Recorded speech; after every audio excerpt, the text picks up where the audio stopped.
ख़वातीन व हज़रात, जो अफराद 40 साल से ऊपर हैं और अपनी बॉडी को फ़िट रखते हैं वो तो जोड़ों के दर्द से किसी हद तक महफूज रहते हैं।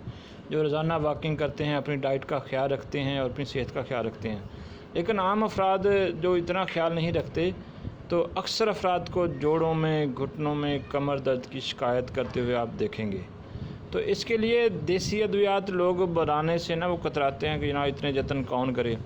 तो एक अंग्रेज़ी कैप्सूल मैं आपको बताने लगा हूँ जो जोड़ों के दर्द, गैंठिया हो, कमर दर्द हो या घुटनों में दर्द हो, उसके लिए इंतहाई मौसर है। ठीक है जी। प्रायोक्सिकेम साल्ट है, फेल्डिन के नाम से ये आपको दस्तयाब होगा। बहुत स्टैंडर्ड कंपनी है, फाइज़र कंपनी का ये बना हुआ प्रायोक्सिकेम फेल्डिन के नाम से आपको जो है ना वो 20 mg का कैप्सूल आप ले लें और सुबह शाम एक एक कैप्सूल खाएँ। तो आपके जोड़ों से दर्द, कमर से दर्द, घुटनों से किसी भी जगह की दर्द है ना वो ख़त्म कर देगा। बहुत अच्छा ये साल्ट है, मैं भी ये इस्तेमाल कर लेता हूँ कभी कभी। तो इसके साथ अपनी खुराक को चेंज करें थोड़ा सा।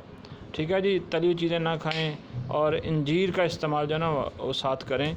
2 से 3 अंजीर के दाने भिगो के खाएँ, साथ से कैप्सूल खाएँ, तो इंशाल्लाह आप जो है ना वो जोड़ों के दर्द से महफूज रहेंगे। अगर ये वीडियो आपको अच्छी लगे तो फिर हमारे चैनल को सब्सक्राइब कीजिए। अल्लाह हाफ़िज़।